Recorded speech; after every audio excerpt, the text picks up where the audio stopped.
I think that our young people are seeking role models. I think our young people are open to mentorship. And I know that our young people that we serve and also our counselors are really looking for a safe space to really work out some of the things that they grapple with on a daily basis. So LEAP represents not only programming, but also a space for young people to really, really deal with some of the complexities of their own life. I'm sure that a large percentage of the young people that we serve come from single family homes, which, if we're talking about health, is a determinant. There's a sense of poverty that I would guess. There's a sense of apathy.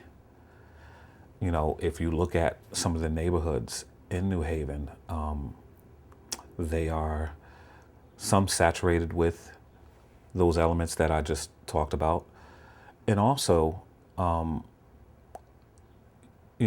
focus or a non-focus on real academic achievement, which really concerns me. So if I were to take a neighborhood, if I can state one, if you look at Newhallville, where we have children who we serve in Newhallville, there's a high volume of violence. There's a high volume of homicides, to be quite honest with you. And how does that interpret the way young people look at life and the way they look at health? I know children who come to school just to eat and eat anything. I think when you talk about healthy eating and real physical health, there is a misunderstanding that when one gets full, that and they've eaten, then that in itself is some sense of healthy. And I think that's a mistake. I think it's more important the quality of things that we eat as opposed to the quantity. And my goal, especially at LEAP, and I don't know if I'm getting ahead of myself, is to get young people, children, thinking about the things they ingest, the things they eat, and the effect of those things. But if we can catch the children and we can talk to the youth about healthy eating and healthy lifestyles and even healthy decisions in terms of sexuality, that's where we can make our mark, and that's where we can really ring true in terms of being preventative.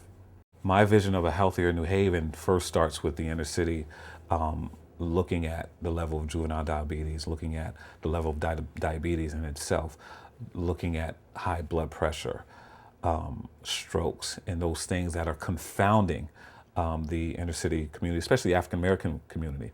So I'm looking at eating, I'm looking at walking, exercising, understanding the importance of movement, looking at education, and also looking at those things that children see every day that is chiseling away at their psyche. Violence and drugs and maliciousness and apathy. There's a psychic pain, I think, that speaks to health. We need to deal with those things. But I think New Haven is wide open for things like this.